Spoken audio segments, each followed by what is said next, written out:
Hi friends, welcome back to my channel. I hope everyone is doing good. तो आज हम लोग solve करते हैं LeetCode problem 2078 two furthest houses with different colours. बहुत ही बढ़िया क्वालिटी का क्वेश्चन है।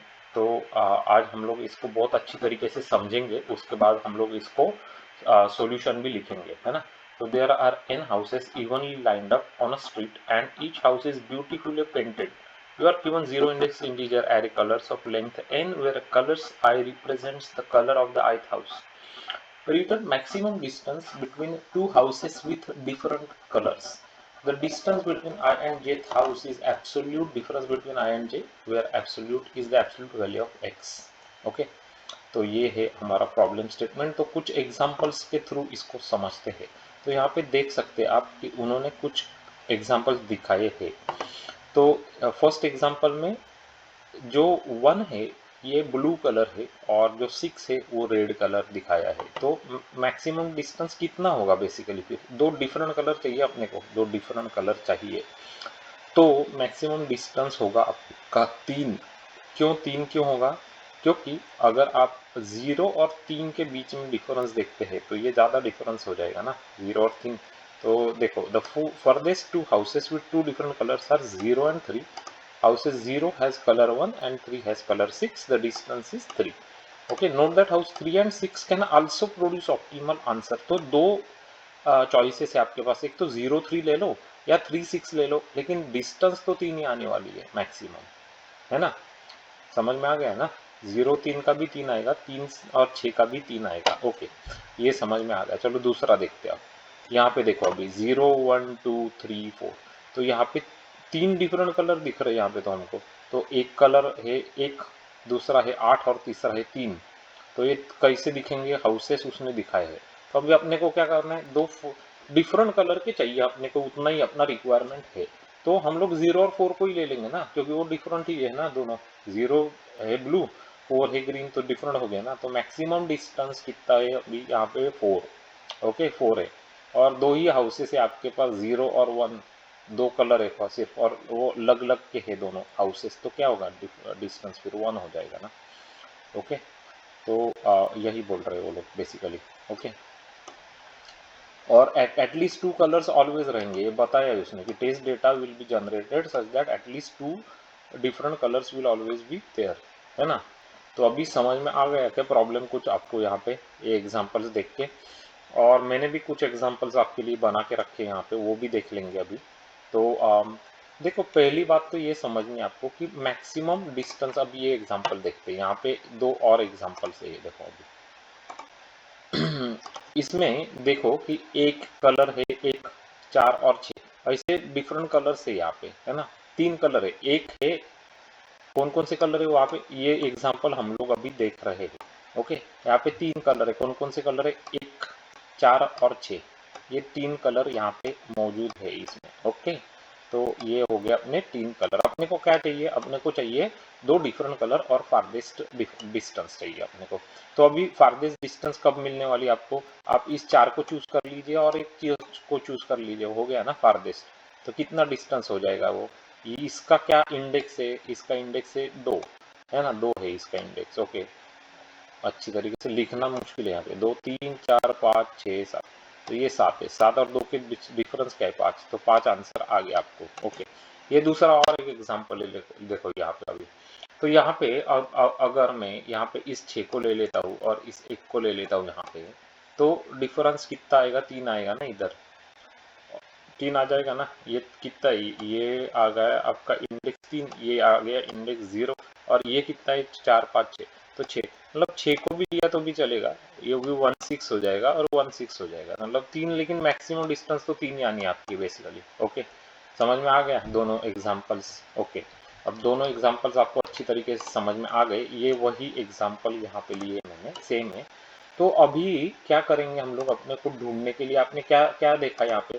पहली बात तो ये आप मुझे बताइए कि मैक्सिमम डिस्टेंस कब हो सकती है, मैक्सिमम डिस्टेंस कब पॉसिबल होती है? मैक्सिमम होती है कि ये एक तो फर्स्ट लिया और लास्ट लिया आपने, दो अगर ऐसे है तब मैक्सिमम डिस्टेंस जो होती है वो पॉसिबल होती है एरे में, है ना।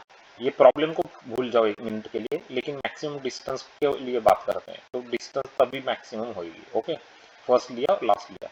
तभी मैक्सिमम होती है।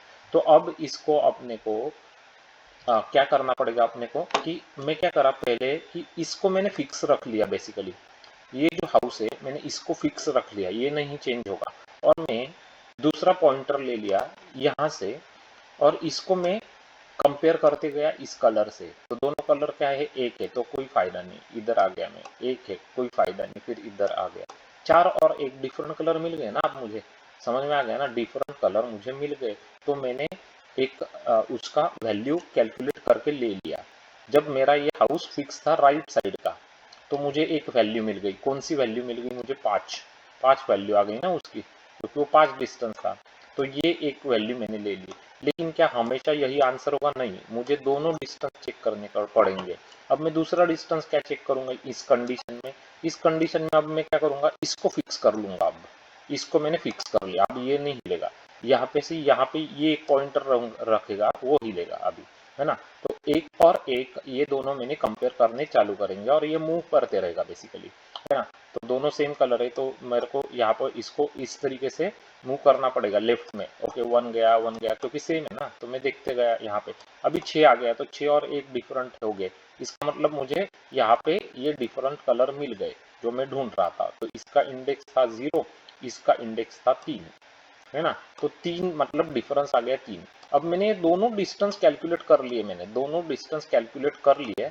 एक का था, यहाँ पे लिखना ही बहुत मुश्किल है। ओके, दोनों डिस्टेंस कैलकुलेट कर लिए, एक 5 था एक 3 था। अब मैं जो मैक्सिमम होगा वो दूंगा, क्योंकि मैं मैक्सिमम डिस्टेंस देख रहा हूँ ना मैं, तो मैक्सिमम 5 आ जाएगा मेरे को। ओके, समझ में आ जाएगा आपको? ये अभी क्लियरली आ गया ना, समझ में आ गया ना। दोनों को फिक्स करके देखना है मुझे, क्योंकि मुझे मैक्सिमम डिस्टेंस तभी मिलेगा ना, मैं लास्ट और फर्स्ट को फिक्स करके देखूंगा, तभी मुझे वो मैक्सिमम डिस्टेंस मिलेगा। इसलिए मैं वही मतलब फिक्स करूंगा। दूसरी साइड से एक पॉइंटर को मैं अपोजिट डायरेक्शन में लेके जाऊंगा बेसिकली। ओके, तो आपको ये क्लियरली समझ में आ गया क्या? नहीं? तो अगर ये एग्जांपल आपको अभी क्लियरली समझ में आ गया है, तो अभी के अभी जाओ और लाइक करो। पहले लाइक करो, सब्सक्राइब करो चैनल को और कमेंट करो कि आपने लाइक कर दिया है। उसके बाद मैं आपको इसका कोड दिखाता हूँ, है ना। तो मैं रुक जाता हूँ आपके लिए 1 सेकंड के लिए। यहाँ पे अभी कर दिया क्या लाइक? ओके, लाइक कर दिया। चलो फिर अभी देख लेते हैं इसका लिखना कैसे है, वो मैं आपको दिखाता हूँ इसका सॉल्यूशन जावा में। ओके, तो मैक्स डिस्टेंस है मेथड का नाम। कलर्स दिए गए थे हमको, तो मैंने एन ले लिया। एन मतलब लेंथ ऑफ एरे है। 2 पॉइंटर ले लिए मैंने, लेफ्ट और राइट वाले, दोनों 0 के ऊपर पॉइंट कर रहे हैं अभी। तो अभी मैं 0 से स्टार्ट करता हूँ इस फॉर लूप में और एंड तक जाता हूँ, मतलब लेफ्ट से राइट तक जा रहा हूँ मैं। अब इस कंडीशन में मैंने क्या किया, मैंने जो लास्ट हाउस है उसको फिक्स रख लिया। मेरा जो लास्ट हाउस है उसको मैंने फिक्स रख लिया। मतलब मैंने आपको अभी दिखाया ना कि ये जो हाउस है, ये हाउस, इसको मैंने अभी फिक्स रख लिया, ये मूव नहीं करेगा। अब मेरा ये पॉइंटर मूव करेगा, ये इधर आएगा इधर आएगा इधर आएगा। तो ये जो मैंने बताया वही यहाँ पे इंप्लीमेंट कर रहा हूँ मैं। Colours of n-1 is not equal two colours of i, मतलब मुझे मिल गए जो 2 डिफरेंट कलर, तो मैंने उनका जो डिफरेंस है वो ले लिया। कैसे ले लिया मैंने? Difference between left and n-1 - i, जो मैक्सिमम होगा उसको मैं ले लूंगा। तो मुझे एक लेफ्ट वैल्यू मिल जाएगी। इस कंडीशन में मेरी लेफ्ट वैल्यू क्या मिलेगी मुझे? 5 मिल जाएगी, है ना। 5 मिल जाएगी लेफ्ट वैल्यू। ओके, तो ये आपको अभी मैंने दिखाया। अब दूसरी कंडीशन में मैं क्या करूंगा, मैं इस साइड का जो 1 है इसको फिक्स कर दूंगा और यहाँ का पॉइंटर मूव करते जाएगा करते जाएगा करते जाएगा करते जाएगा, यहाँ पे आके रुक जाएगा, है ना। तो अब ये दिखाता हूँ मैं। देखो अभी मैं क्या करता हूँ, अपोजिट डायरेक्शन में से मैं मूव करना चालू करूंगा। i is equal to n-1, i is greater than equal to 0, i minus minus. तो अपोजिट डायरेक्शन में जा रहे हैं हम लोग अभी, एंड से फ्रंट तक जा रहे हैं। और कलर्स ऑफ i जब is not equal two colours of 0, तो कलर्स ऑफ 0 तो फिक्स हो गया ना, मैंने फिक्स कर दिया उसको, ये फिक्स है ना। अगर ऐसे होता है तो मैंने क्या किया कि मैक्सिमम ले लिया between right and i minus 0, तो मुझे राइट वाला मैक्सिमम जो है वो मिल जाएगा। इस कंडीशन में क्या मिलेगा मुझे? वो मैक्सिमम 3 मिल जाएगा, है ना, क्योंकि ये 0 है ये 3 है, तो 3 मिल जाएगा। अब मुझे लेफ्ट भी मिल गया राइट भी मिल गया, तो दोनों में से मैक्सिमम मुझे लेने हैं। तो यहाँ पे मैंने वो दोनों में से मैक्सिमम ले लिए, बस रिटर्न कर देना, दैट्स इट, हो गया आपका काम। इतना ही है और कुछ नहीं, है ना। समझ में आ गया ना क्लियरली कैसे लिखना है? तो अब इसकी अल्गोरिदमिक कॉम्प्लेक्सिटी की बात कर लेते हैं क्विकली। तो यहाँ पे बताइए फटाफट कि टाइम कॉम्प्लेक्सिटी क्या है, बोलो। ऑर्डर ऑफ एन है ना, ऑर्डर ऑफ एन क्यों है, क्योंकि ये फॉर लूप्स है ना, फॉर लूप्स।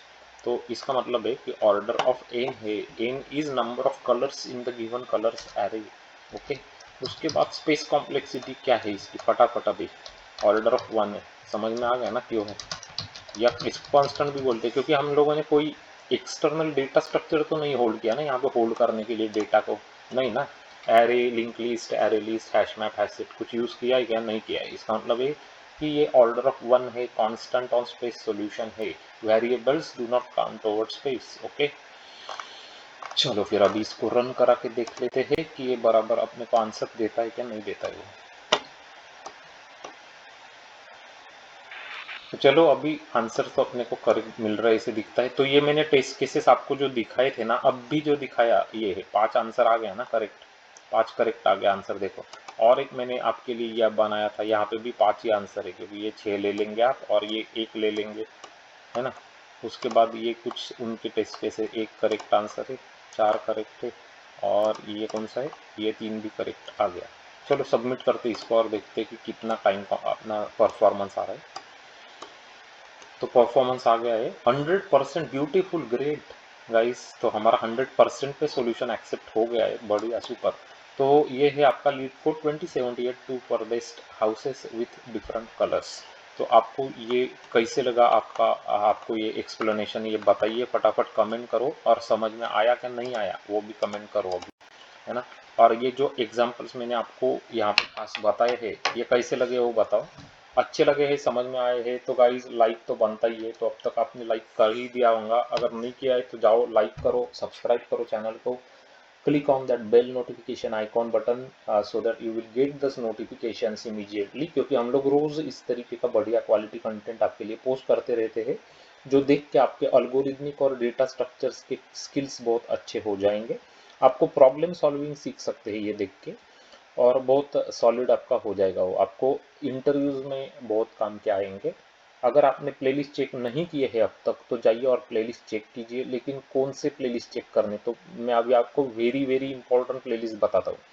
तो graphs, matrices, binary search trees, binary trees वाले प्लेलिस्ट, उसके बाद बाइनरी सर्च के प्रॉब्लम्स के प्लेलिस्ट, उसके बाद डायनामिक प्रोग्रामिंग, रिकर्शन, मेमोराइजेशन के प्रॉब्लम्स के प्लेलिस्ट, और सबसे ज़्यादा इम्पोर्टेंट जो सबसे पहले आपको देखना है वो कौन सा है, बीएफएस और डीएफएस के प्रॉब्लम्स का प्लेलिस्ट, ये सबसे पहले देख लेना। ओके, क्योंकि ये सुपर सुपर इम्पोर्टेंट होते हैं ये प्रॉब्लम्स, है ना, इंटरव्यूज के लिए।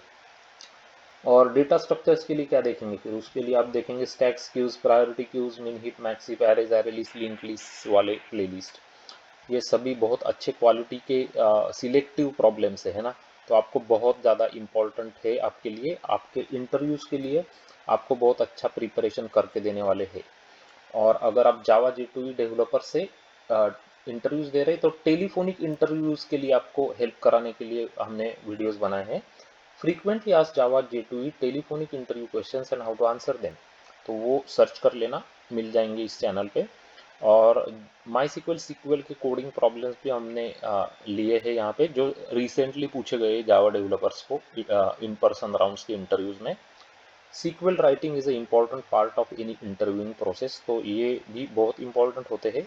तो आप देख लेना, वो आपको बहुत अच्छे अच्छे डेटाबेस के क्वेश्चन से आपको सीखने को मिलेगा। रैंकिंग, डेंस रैंकिंग कैसे काम करता है, माई सीक्वल के कौन से एग्रीगेट फंक्शंस यूज करने चाहिए, जॉइंस कैसे काम करते हैं, कहाँ पे जॉइंस यूज करके सीक्वल क्वेरीज लिखी जा सकती है, तो वो देख लेना, आपको बहुत फायदे में होगा।